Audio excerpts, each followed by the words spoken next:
Welcome to the Behavioral Groups Podcast. My name is Kurt Nelson. And I'm Tim Houlihan. We interview interesting people in order to unlock insights into behavioral science and how we can apply those rules and wonderful things to our work and our life. And this episode, we talked with Bernardo Nunes, one of those interesting people. Truly. Yes, he is a data scientist from Growth Tribe, which is Europe's first growth hacking academy, which is an interesting component. Totally, because Growth Tribe is focused on helping entrepreneurs leverage both behavioral science and big data to start new companies more successfully. Yeah, so they're teaching persuasion techniques to data geeks. How about that? We also talked about the interrelationship between policy and marketing. Important stuff. And we talked about Bernardo's journey from Brazil to the Netherlands and how he became interested in behavioral science because of a New York Times article by David Laibson. Love that David Laibson. Yeah. So if you want to learn about the pirate funnel, the pirate funnel. Pirate funnel? What is that, Tim? And you have to listen. And hyperbolic discounting. There's a little discussion on that. You got to listen up. And you say hyperbolic discounting with such enthusiasm there. It's not even close to pirate funnel. Pirate funnel. But with that, it was a very fun conversation, and we hope that you enjoy it as much as we enjoyed having it. So without further ado, here is our podcast with Bernardo Nunes. Bernardo Nunes, welcome to the Behavioral Groups Podcast. Thank you for joining us. Thanks for the invitation. So we'd like to start our conversation today with a little bit of a speed round, some questions that are unprepared, but just have quick reactions to. So I'd like to start with Michelangelo or Monet? Michelangelo. All right. Are you a dog person or a cat person? Dog, totally dog. Unicycle or bicycle? Bicycle. Wow. And then I live in Amsterdam, so that is very true. Loss aversion or social proof, which is the larger influence on behavior? I work with digital marketing, so social norms, social proofs are. All right. Bernardo, thank you. Those are some wonderful questions, and you were very quick on the response on those. So that's terrific. Wonderful. A dog person over cat, that came really quick. So do you own a dog, or are you just dogs more your style? Yes, I used to have dogs when I was a kid, dogs and horses. Oh. And no cats. I was allergic. Oh, well, there you go. I don't like their personalities in general. You won't get any disagreement from me on that. So you grew up with dogs and horses. You grew up in Brazil. Even though you live in Amsterdam, you grew up in Brazil, right? Were you on a ranch, a farm? My grandfather had one, and he had a shoe store. He was raised in a farm, but then he moved to the city when he joined the army in the 1920s, and they grew up our family there. So we had the opportunity to spend a few days every month in the farm. Also, my cousins' families, they have still today. So when I was a kid, we used to spend time and holidays, at the farm. Okay. Mm-hmm. So Bernardo, tell us how you got from Brazil to Amsterdam. What if it's a long path, let's hear about it. If it's a short path, even we'll hear about it too. Well, after 5 years working in a pension fund in Brazil, and I already did a master in economics in Brazil, in behavioral economics. Well, with the orientation of my Brazilian supervisor, I would say. And then I went to Lisbon for a master in finance. Then at that time, there were many research centers opening positions for PhD students to join behavioral science centers in Europe. Okay. Then I joined the research center in Stirling in Scotland. So then I got the PhD there, as I lived in Scotland for 4 years. And in 2016, I moved to, I graduated, and then I started to search for jobs that were combining behavioral science and data analysis. And there was a company here from the Netherlands, Growth Tribe, that I joined them last year as a behavioral scientist, data scientist role.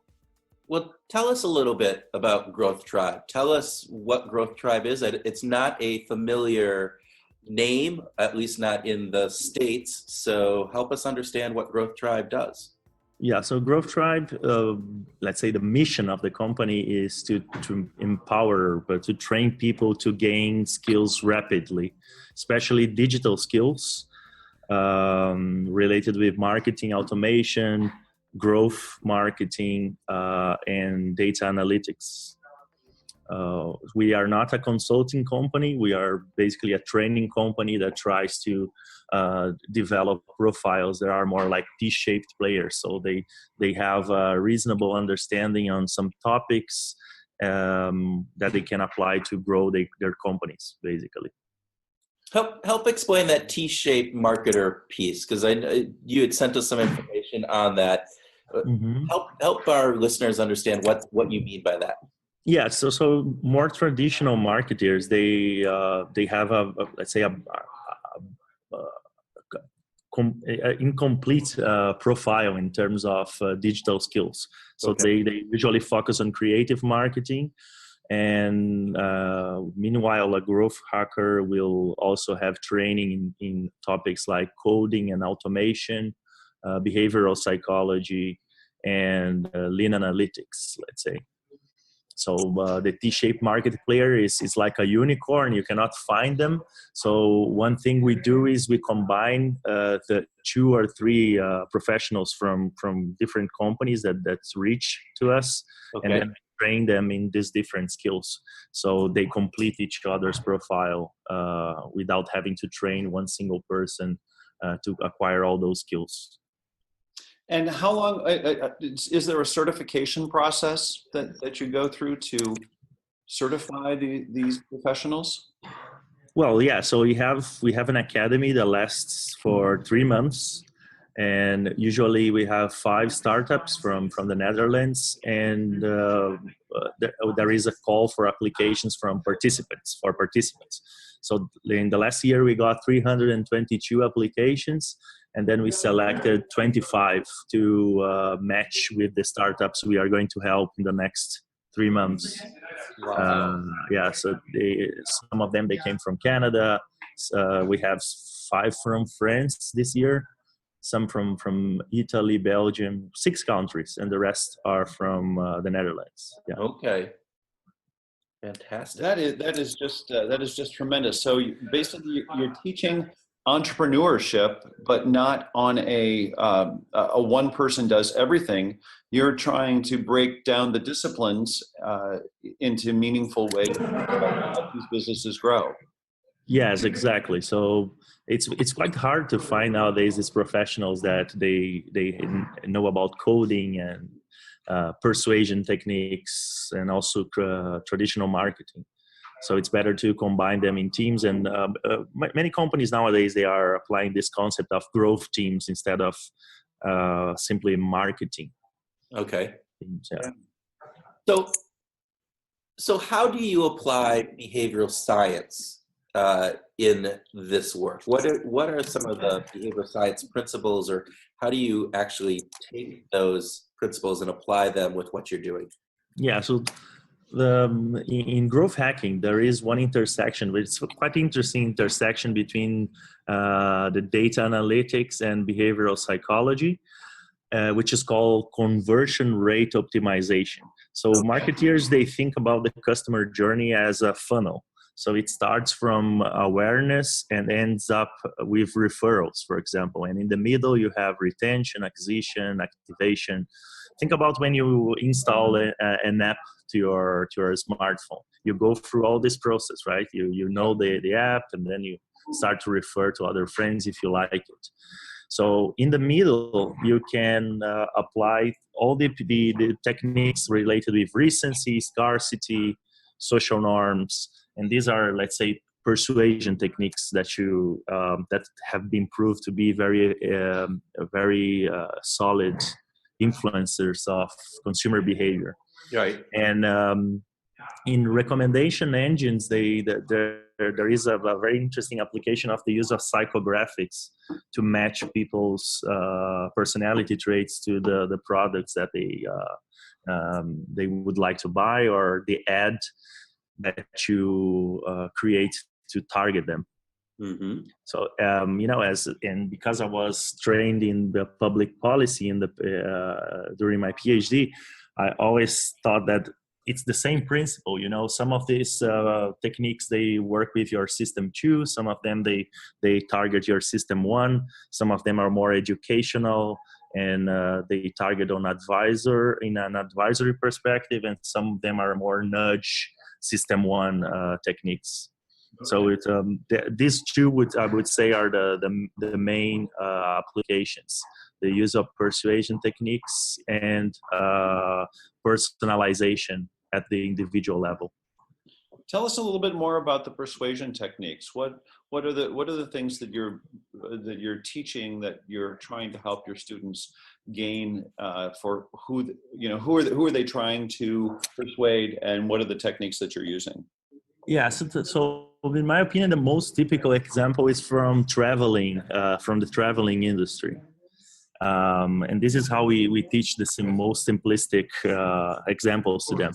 So you go to a landing page of, let's say, book.com or let's say eDreams, and you always see those messages saying that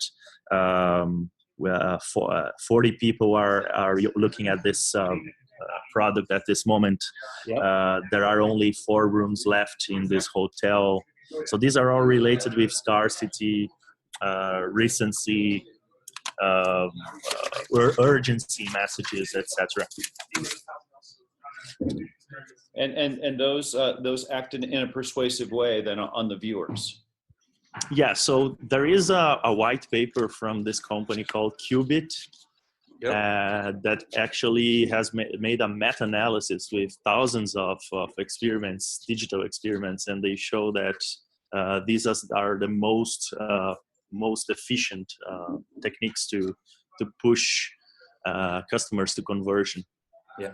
Well, I will use my own example.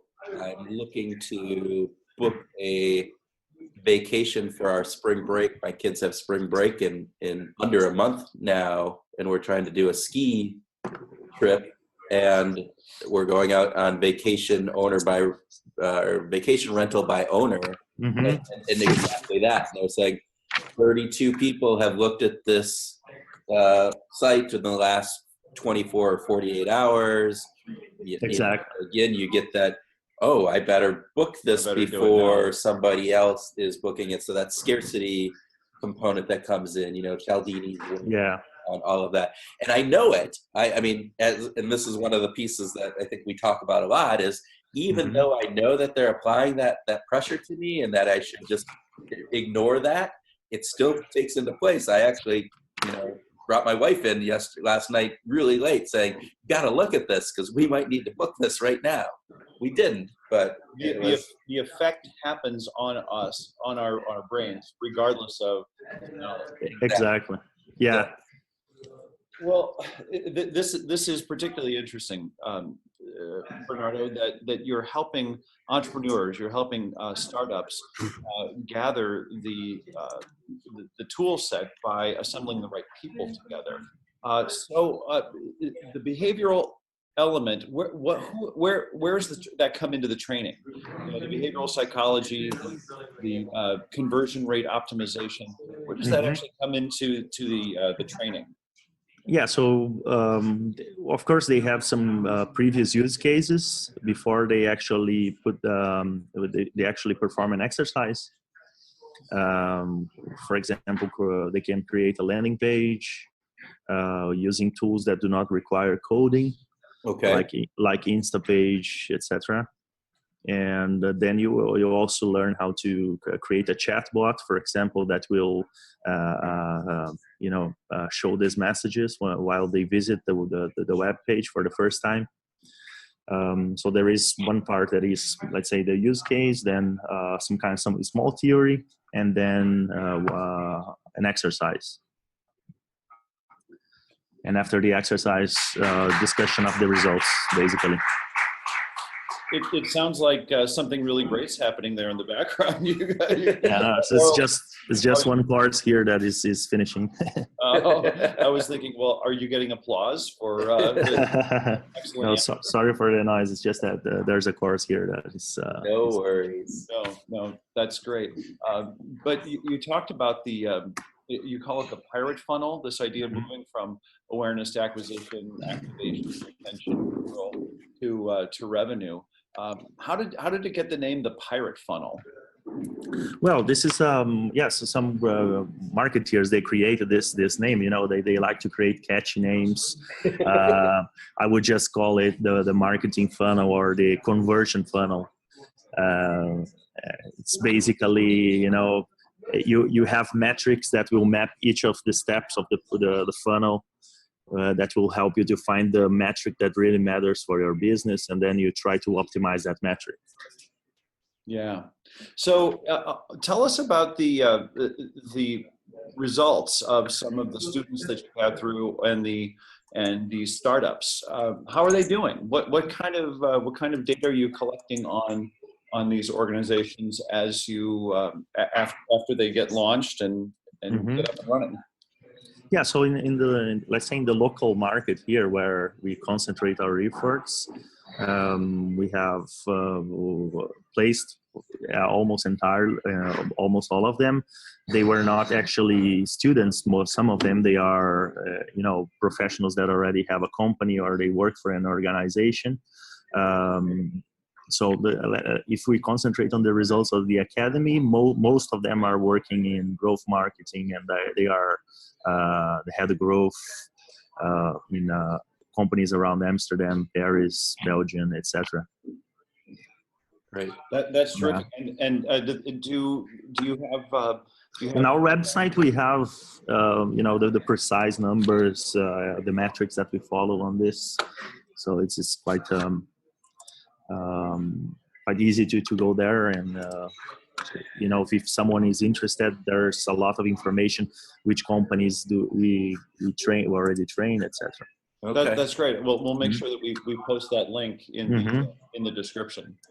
So, Bernardo, one of the things that we've talked with some of our other guests about, and I think would be interesting from your perspective and seeing how you teach this, but also your ideas on this, is there's an element of applying some of these behavioral science insights and principles, particularly when it's matched with AI and big data, machine learning and all of those components that can get a little bit intrusive, can feel creepy to some degree. The amount of insight that you can gather from people's Facebook likes and the other types of information that are out there on the internet can be pretty accurate and down to, again, some of the work that's been done on personality profiles and those things. There's a line that can get crossed, I think, in some of those instances on what is ethical and what is not ethical. I wanted to know if you had, in your work with the students, are you teaching them, or are there discussions around that ethical component of that? And what are your own thoughts on that? Yes. Yeah. So during the course, we make this discussion. For example, I discuss with them those contributions from Cass Sunstein that he shows how people react to nudges.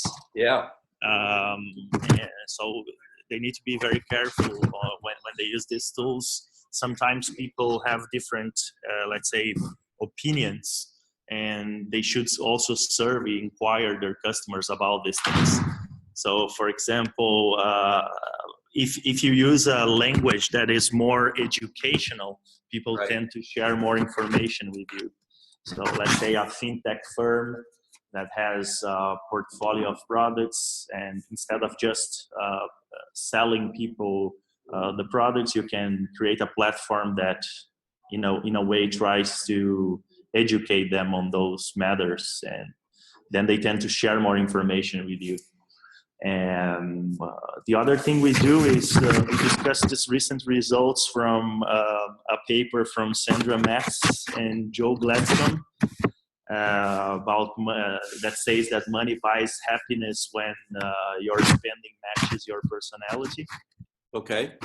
And so in this sense, if you help people with recommendation engines to find those products in a platform that actually match their let's say their interests, their opinions, their momentaneous happiness is enhanced too. So basically you have to look at, so how they perceive the idea of being nudged, and what are their interests on those products. Because when people end up buying things that they actually do not match their personality, they will be spending money, getting in debt, and simply not being a sustainable customer to the company. Yeah, Bernardo, we're gonna, if it's okay, that was a really great answer, but we're getting some noise. It sounds like maybe some microphone noise. So if it's all right, I'd like to go back and see if you could restate, especially those two things on Sunstein's work on how we perceive the nudge, and then Joe Gladstone's work on how well the products match. Yeah, again, so coming back, it's that discussion around that line of what's ethical and how do you teach that, and some of the discussion. So that would be fantastic. Yeah, go ahead. Okay. Yeah. So one of the discussions we do here is from those papers from Cass Sunstein that he discusses whether people like to be nudged. And what their findings suggest is that people prefer nudges when they know they are being nudged, and when these nudges are, let's say, sold as educational content.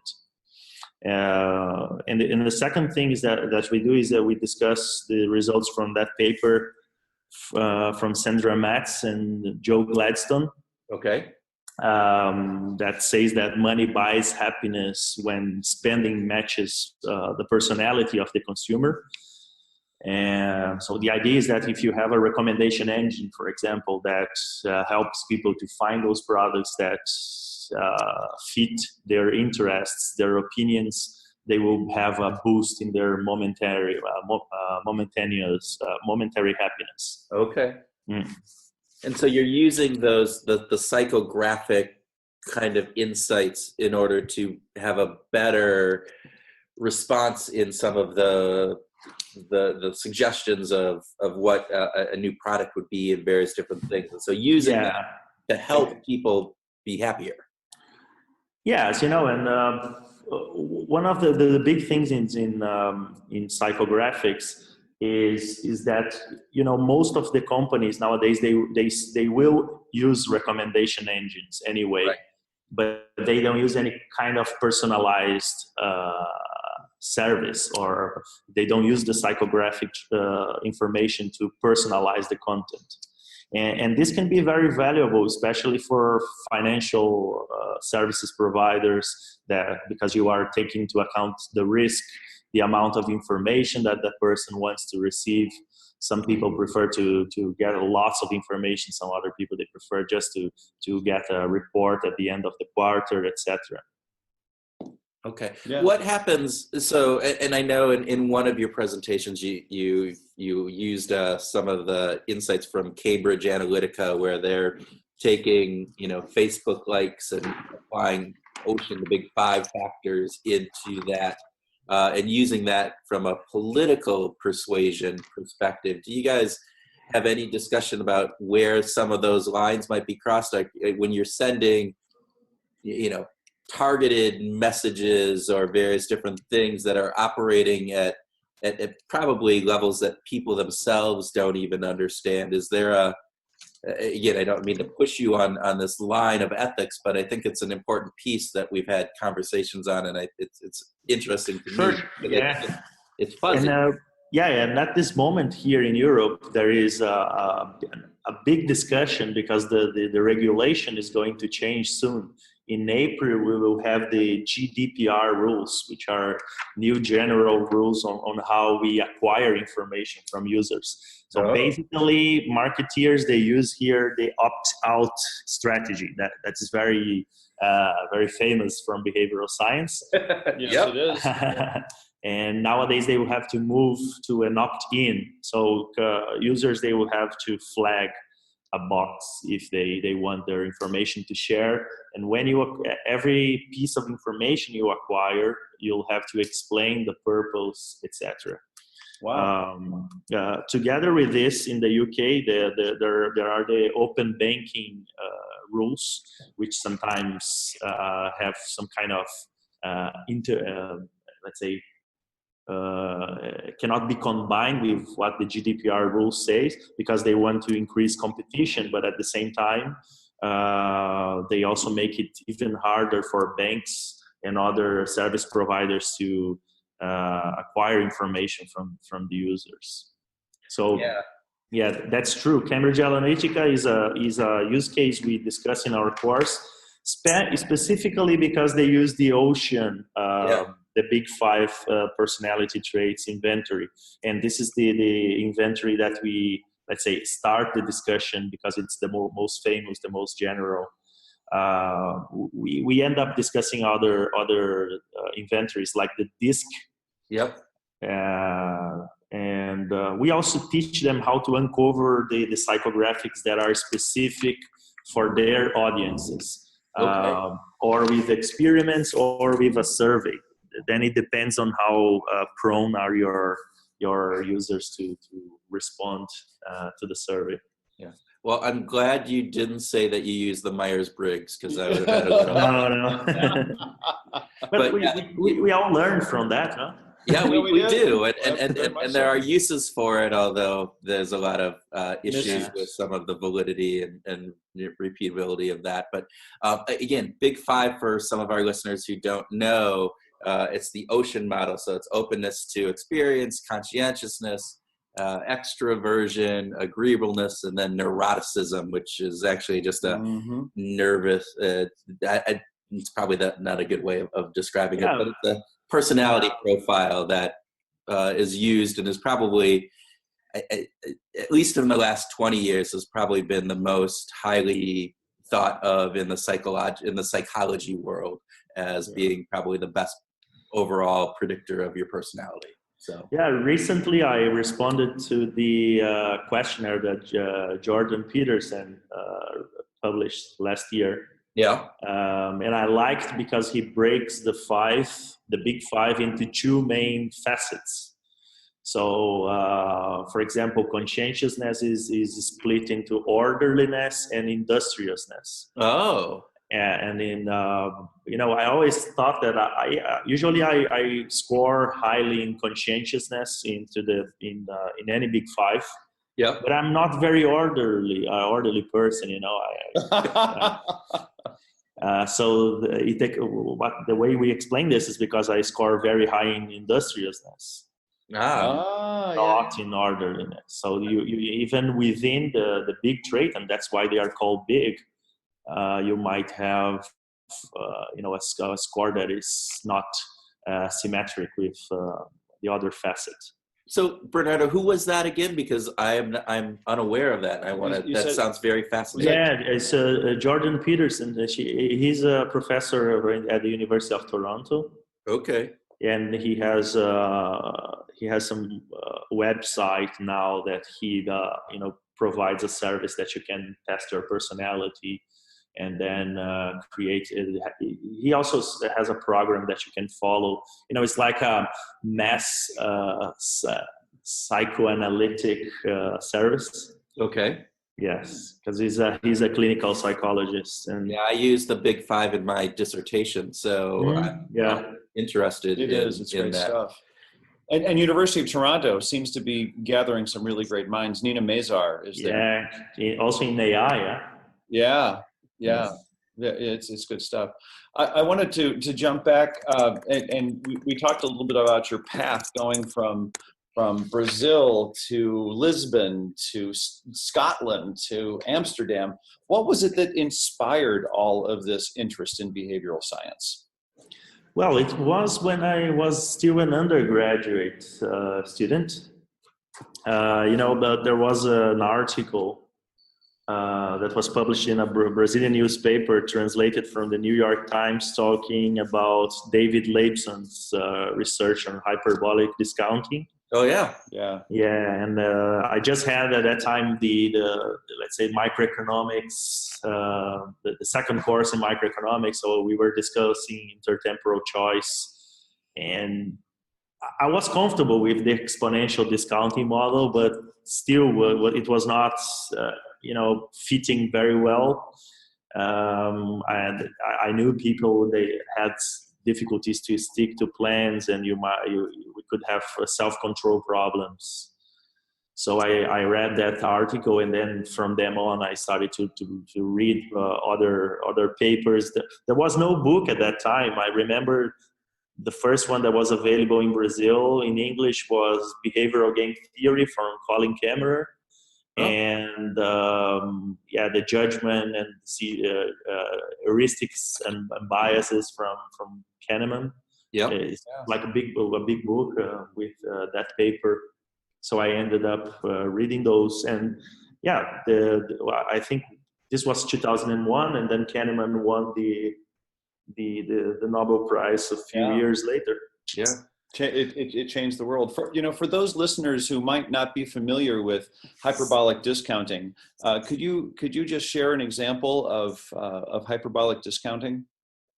Well, it helps to explain why people procrastinate. In the basic economic model, we don't have violations of what we call planning, executing idea. So if you want to start let's say a fitness plan, yourself will today make this decision, and your future self, when you actually start the fitness program, will be the same person. So you will actually do the exercise. Yep. But we have let's say, if not the majority of the population who end up procrastinating or having self-control problems when they face temptations. And this model helps to explain those violations. Boy, I don't know who that would apply to. Certainly not me. I don't have any. I don't know around that. Yeah, it's interesting that component too of your future self versus your current self, and Dan Ariely calls it the hot state and the cold state, right? Yeah. Yes. That you make in your cold state are seem very different when you're in that hot state. I will refuse that donut. I will, get up at 6 a.m. to go jogging. Well, when that donut is in front of you, you're in that hot state, and it's much harder. You're a different person at that point. Yeah, and you know what's interesting, in my personal experience and perspective, was that I read this article in 2001. Okay. In 2015, I saw I was present at a talk given by David Laibson in Scotland, in Stirling, to the research center that I was working for in 2015. Yeah. Yes. So that's what makes life interesting. You see that article that. You remember that article that changed your life, the way you see economic behavior, and then a few years later, you are there with the author that made all those things different. With the man, yeah. So did you talk with him then and thank him for changing the trajectory of your life? Well, no, not in these terms. Yes, he knows that we end up changing lots of lives, but yeah, he's a very, very interesting person to watch and to talk with. Yeah. George Loewenstein was also there. Cass Sunstein. We had many good presenters. These guys that helped change the field.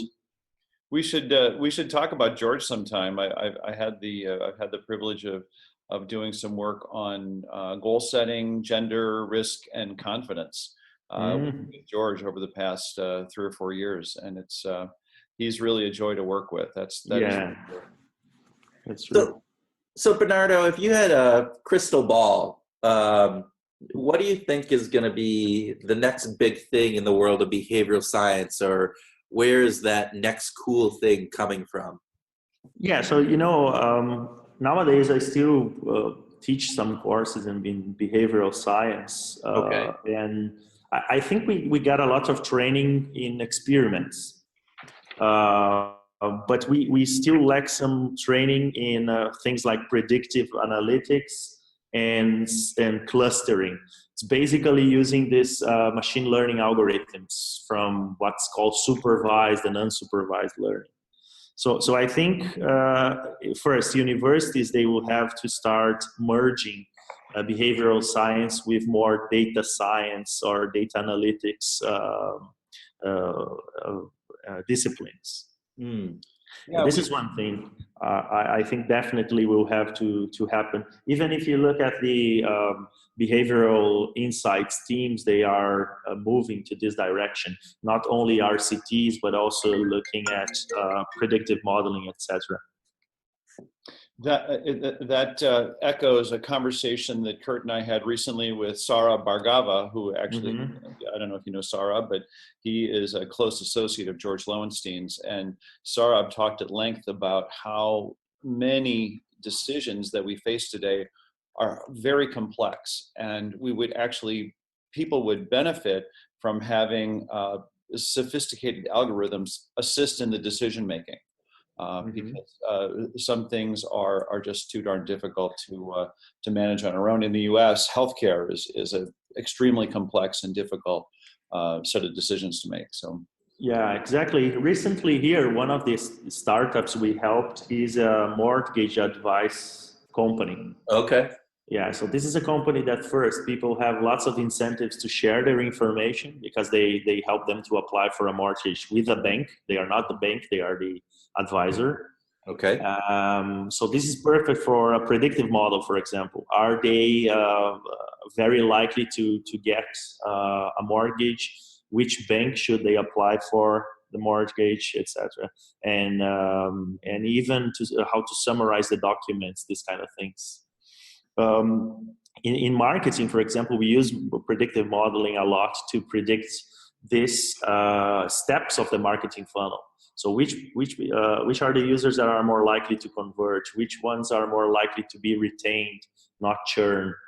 Which ones are generating more, are helping us to reduce costs or increase revenues? But it's the same. I think that in public policy, if you follow the same idea, it works perfectly. You need to increase people's awareness about a specific problem. Then you want to convince them to enroll, let's say, to a pension plan. Then you want them to optimize their contributions, and then you want them to invite more people. Right. So the customer journey is quite similar. Yeah, there is that overlay, right, of the policy components that go into it, as well as the marketing element of that. Exactly. Yeah. That's why I've made this move from, let's say, public policy to marketing with no fear, because I think that they have a lot to complement each other. You can also even have some of these startups, especially fintechs and health-related applications that help people to improve their decisions. Yeah. Well, and I think both can learn from each other, right? And I think, public policy, at least probably if you go back 5-8 years, has almost been leading the charge in many instances, I think, right? Some of the BIT group over in England, and some of the policy and the various different elements along that. But I think business and organization are catching up, and marketing is at the forefront of that. It's one of the components that Tim and I talked about. Marketing has a lot to teach for us behavioral scientists in terms of how to use the digital channels to reach the largest amount of users, of people that you want to. For example, nowadays what's called the Internet of Things, but basically it's a lot of interconnected devices. You can collect more information, but you can also, after you analyze this information, you can come back to the user with a reminder, with a social norm, with let's say a positive reinforcement message, and actually change behavior using the IoT. So the first, I think that we'll see a wave of machine learning applications actually included in the curriculum.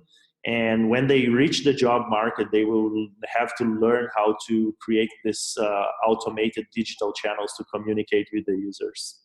Yeah, this is fascinating. This idea of the policy makers informing the marketers about sort of the general governance issues, and the marketers informing the policymakers about things like how to leverage the digital channels. And the body of the policy making body that I think is doing this great is the Financial Conduct Authority in the UK.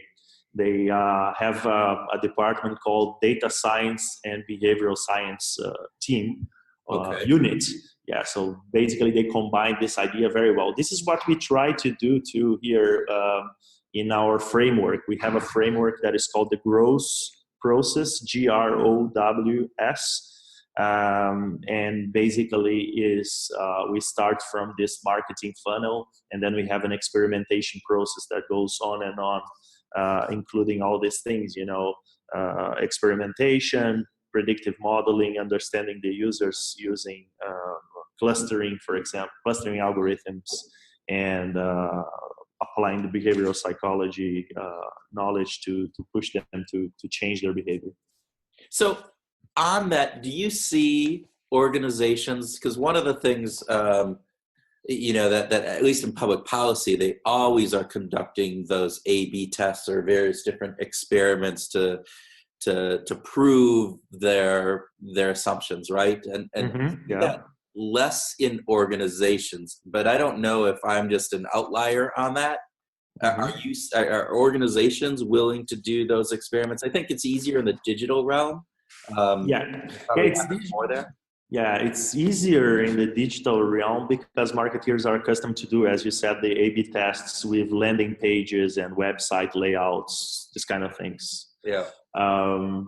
But once you reach let's say the large companies level, obviously they have this, but they have in silos. It's not interconnected. So the guys in marketing, they do their experiments. The data scientists, they do their own experiments with try to solve other problems. In the smaller companies, once they learn how to use the digital channels, it's easier to implement this culture, this mindset of experimentation. It's just that we need someone in the company with the skills to perform these things in a proper manner, how to create a control group, how to define the counterfactual situation, etc. So that integration of the different units that are doing it isn't always happening, and making sure that it's being done effectively and with some validity, I think is what... Let me be more specific.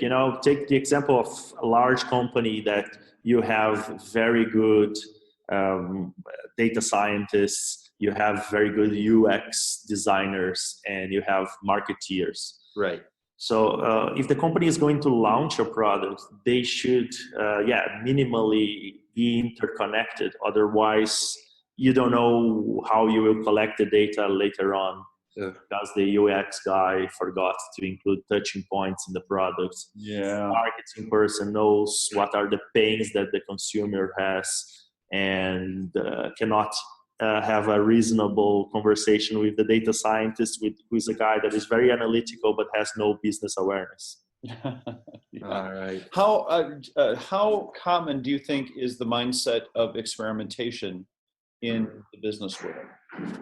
Well, in the last years, there is a movement that is called lean analytics. And these guys, they have this mindset very strong, that they have to define a metric that matters. So if you are a startup, for example, you should not have more than one metric to focus on. Then you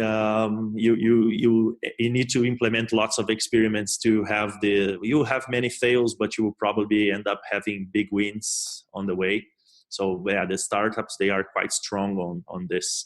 And the difficulty in larger companies is to, as I said, combine them into a growth team or that does these experiments, that does these experiments. Yes. Yeah. All right. Terrific. Well, we have, thank you very much, Bernardo. We have another important question for you. Mm-hmm. And this is Kurt. So Bernardo, I apologize in advance because I'm realizing Tim normally puts this in the notes that we send out to you and to prep you for this next question. But he left it off on yours as I'm looking through this. So my deepest apologies in advance, just to make you a little bit more nervous. Yeah, I'm curious. curious now. Hey, now to talk about all this psychological prep work, Bernardo, what we're interested in knowing is what would be your theme song? A song? Well, I would take Hot Rats from Frank Zappa. This is the guitarist. I would take his discography to a desert island, let's say. Wow. Yeah. Wow. That was a great answer. And no hesitation. Kurt, I'm looking at Kurt saying, no hesitation. I can't tell you how often we have these, this question comes up in our podcast interviews, and we let our interviewees know in advance, and they get all tense about it, and you have responded beautifully. Oh yeah. So Frank Zappa would be the artist that you would take to a deserted island if you had the discography. Okay. All right. And maybe some Jethro Tull too. Oh yeah, Jethro Tull would be very good. Yeah. I think that excellent choices. Well, Bernardo, thank you so much for your time and your contribution to our podcast. This has been a great discussion, and we look forward to doing it again. Yes, it was very informative, and thank you. It was a great pleasure. Thanks for the invitation. All right. Good to see that you are focusing on very interesting subjects, and we think they are. We're hoping that other people think so as well, but they're definitely interesting to us. So thank you again. Thanks. Welcome to our grooving session, where Tim and I groove on what we learned from our Behavioral Grooves interview, have a free-flowing discussion. Free-flowing.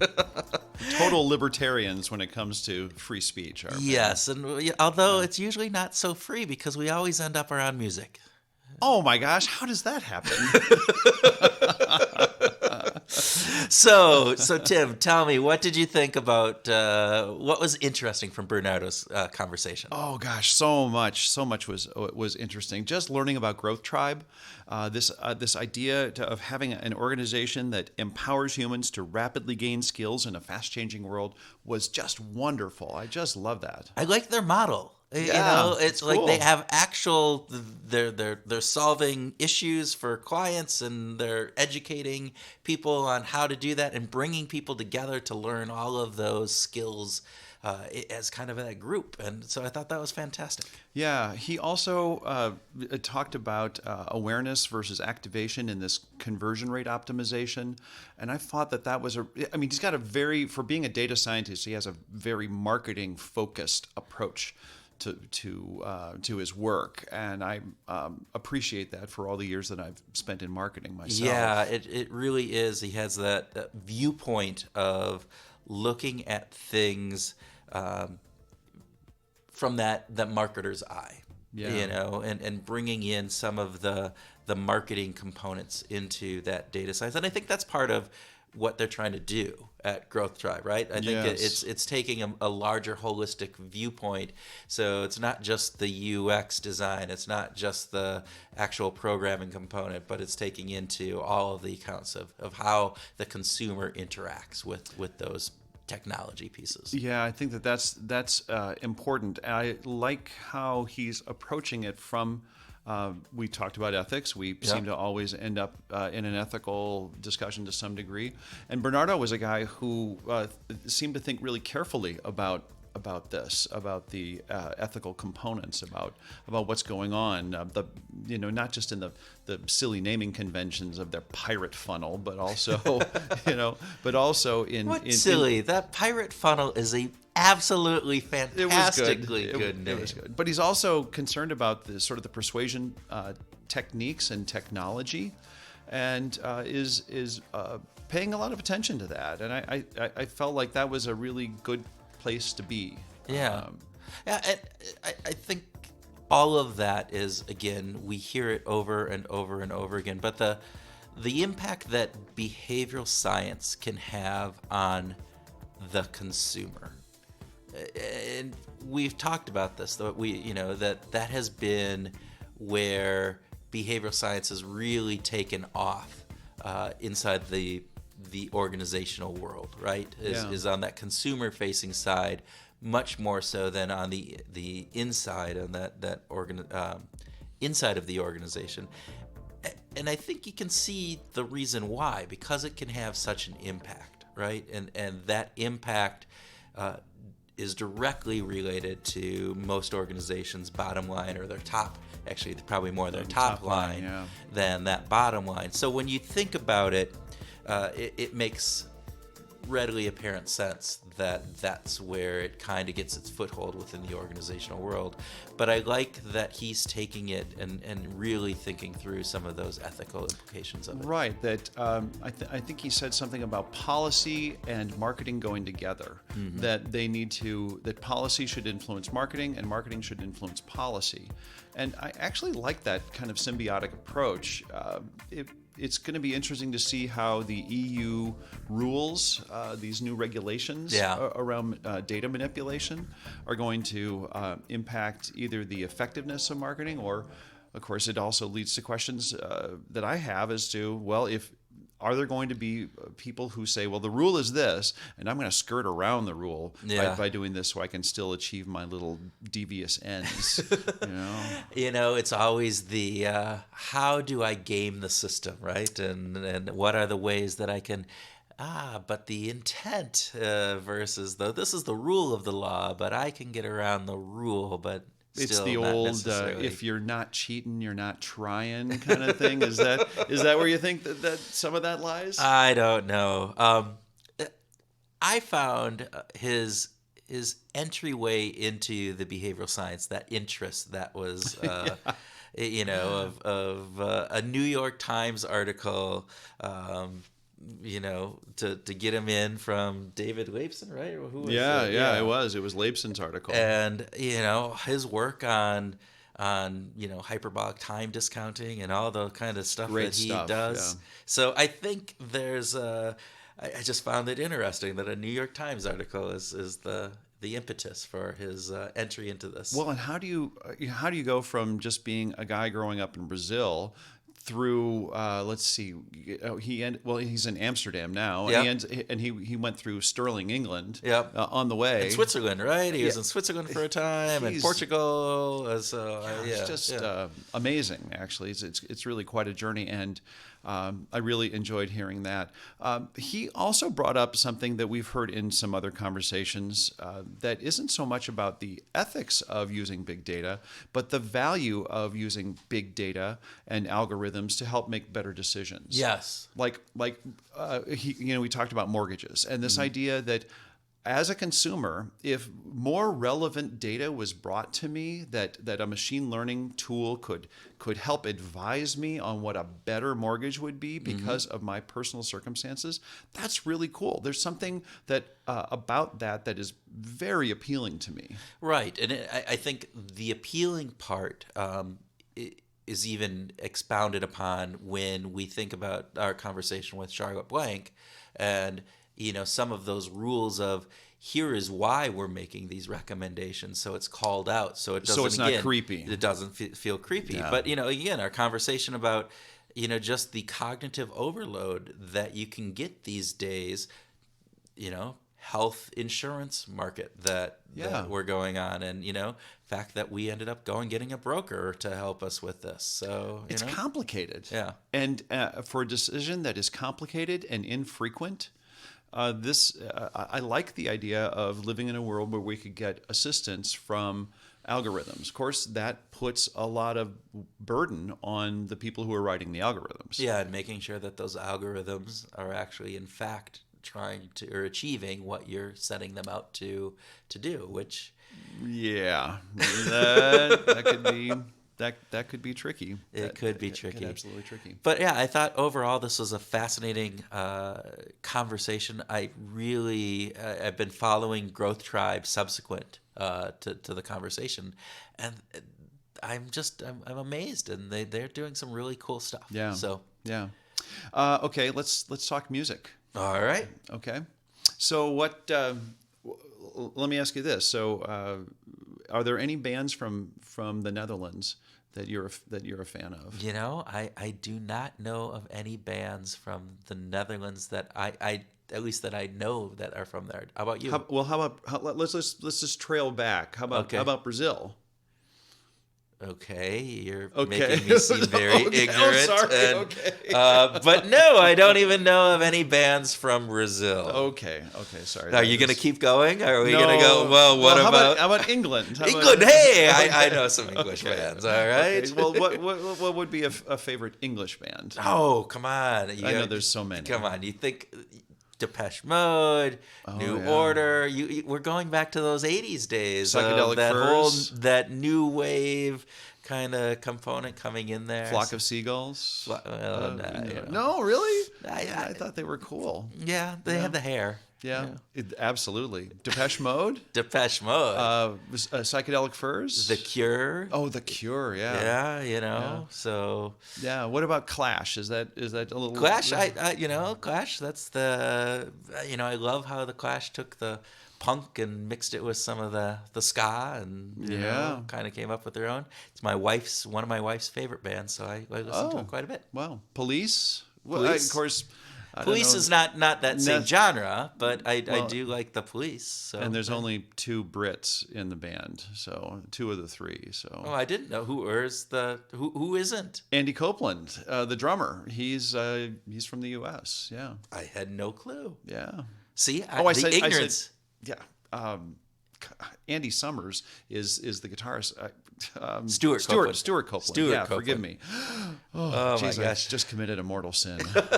All right, so do you have a band from the Netherlands or Brazil that you can talk about or like? Well, I've listened to some bands from the Netherlands, and forgive me, fans who are listening from Holland, but they have I've been nonplussed by them. So sorry about that.